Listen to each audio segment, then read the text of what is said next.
Recently, I did something that I hadn't really done before. I went to my local Lego store and checked out the Pick a Brick wall. I'm starting to build up my collection of extra bricks so that I can start building my own creations. And so I decided just to fill out a small container as a trial run. Now, before I did anything, I knew the most important thing when filling up one of these containers is to be efficient and use up all the available space. So, this is how I went about filling up my container.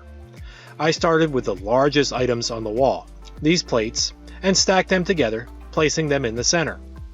Second, I lined the perimeter with some of the longest bricks, in this case, these 1x8 arches. At this point, I started adding in some small elements to make sure to fill out the bottom of the container. Then, I began to alternate larger elements with smaller elements, and so on, occasionally making sure to shake the container to let the small pieces settle into the bottom of the container.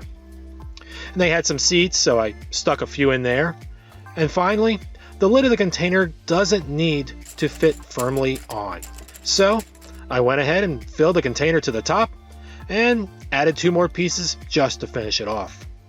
So the question is, was this a good deal? When I got home, I emptied out the container and spread out all the pieces to see what I actually got.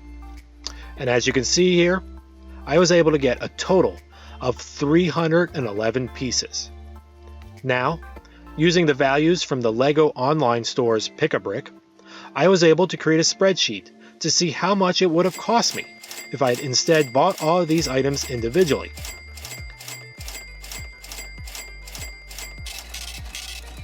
So, the value of all these pieces comes out to around $38.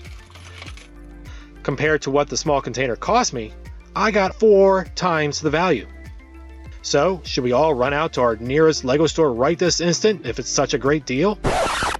There are a few provisos, a couple of quid pro quos. Provisos? You mean limitations? Well, first of all, be prepared to spend some time in the store. You just can't dump bricks into the container and hope for the best.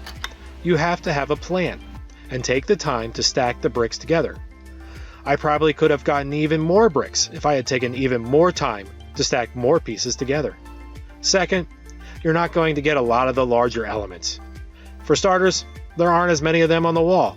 They tend to be more of the smaller pieces.